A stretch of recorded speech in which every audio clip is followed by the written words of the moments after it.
An eye for an eye will only make the whole world blind. Mahatma Gandhi. Greetings. My name is Joseph Yagar. Welcome to another Life in Perspective broadcast. My objective is to provide thought-provoking discussions so you can optimize your perspective on life.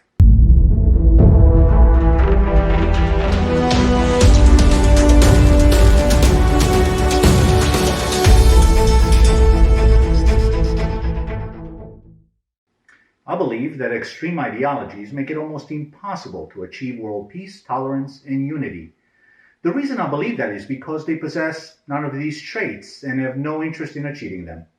They prey on the weak, impressionable, desperate, and insecure to carry out their destructive agenda in return for empty promises while collecting barrels of cash for themselves. And that threat becomes more difficult to extinguish as their reach becomes exponentially greater through social media and a corrupt mainstream media agenda. How long are we going to put up with this?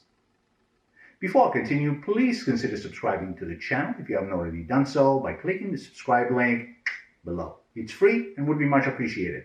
You may also follow me on Facebook, Instagram, and Twitter. No greater ongoing conflict of extreme ideologies exists than that in the Middle East. It exists for thousands of years. And even though hopeful and historic progress is made, it is still shadowed by distrust and fraught with danger. We can only continue to work towards peace, piece by piece, but as long as the parties involved allow extreme ideologies of hate and disharmony to exist and provide them aid, distrust and conflict will continue. People who are free should protect their freedom at all costs, and people who feel oppressed should fight for theirs. Logically, it sounds straightforward. After all, we all bleed red, have loved ones, have feelings, want to be heard, and move about freely to pursue our life's purpose.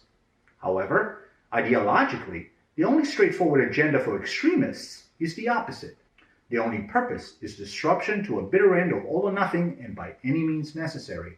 No sacrifice is too great. Tolerance and understanding are sacrilegious, and nothing short of annihilation of the opposition will do. That ideology will never end in a win-win for all.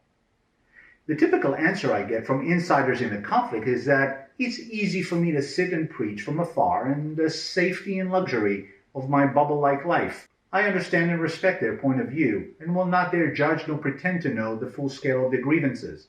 However, I did spend my childhood in the region, had friends and family members go to war and not return, brought up to be wary of the evil enemy, trained to seek shelter when bomb sirens went off, and they did, and taught to believe in the promised land. I lived in South Africa during the apartheid rule, where I saw its share of conflict. In New York during 9/11, the string of terrorist attacks and mass shootings that followed, and now the senseless riots, violence, and looting at home and around the world. Conflicts of extreme ideologies is no longer confined to any border. No bubble is immune to bursting.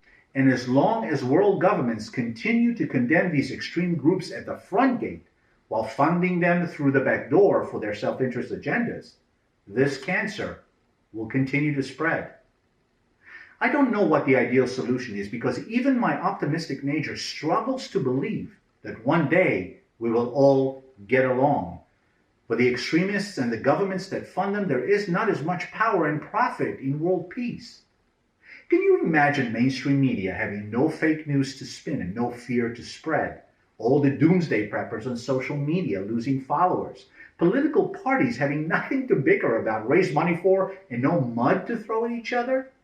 ISIS, Al-Qaeda, BLM, Antifa, drug cartels, street gangs, neo-Nazis, and all other such terrorist and hate groups dismantled and banned? No more socialism and dictatorships to threaten democracies and free speech, and all governments legitimately work for their people, condemn inequality and oppression, and refuse to leave the negotiating table until enemies become peaceful neighbors, not just on paper, but in their hearts? So many people fight and die every day for the mere idea of such a panacea, yet it seems to me we are drifting further away from it. Are we doing their sacrifice justice? Gandhi wishfully said that the day the power of love overrules the love of power, the world will know peace. However, unless the terms and conditions of human nature drastically change, history will keep repeating itself as we keep on making it. And unless the love of power surrenders to the power of love, the world will not know peace. Please let me know what topics you would like my perspective on in the comment section below. Thank you for watching, and see you next time.